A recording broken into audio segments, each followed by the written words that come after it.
to prioritize reintroduction of the bill to facilitate disbursement of conditional allocation to counties. This will enable completion of stalled development projects in essential sectors such as health, agriculture, roads, and climate change. Fellow Kenyans, since the inception of county governments, finalization of unbundling, costing, and transfer of functions and attendant resources for some devolved functions remains unresolved.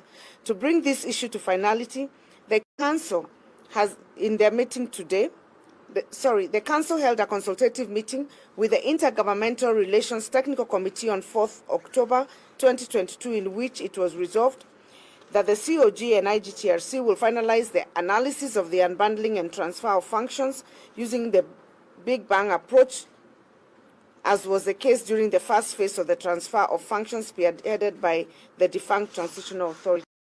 The COG has agreed to meet with IITGRC next week in Naivasha to agree on the modalities of the same.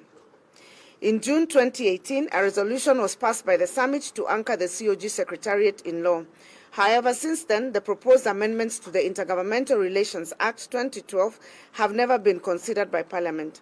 In order to support intergovernmental relations and to ensure that county governments are fully supported to undertake their constitutional mandate, we urge the 13th Parliament to prioritize consideration of the amendments immediately the same is tabled before the House.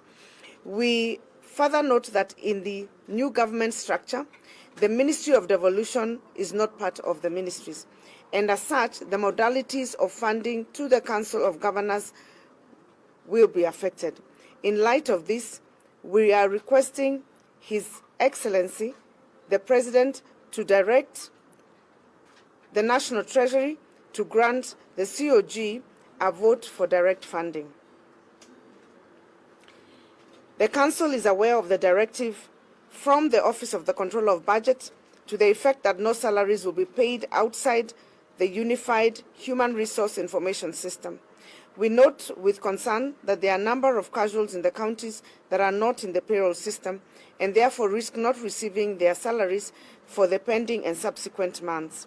To resolve the payment issues, county governments will furnish the Office of Controller of Budget with the required information to facilitate payment of their salaries.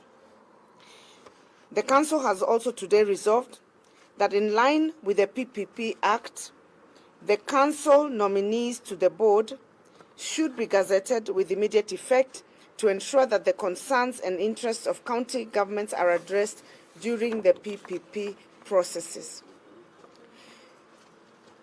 The Biennial Devolution Conference. Next year will mark 10 years of implementation of devolution.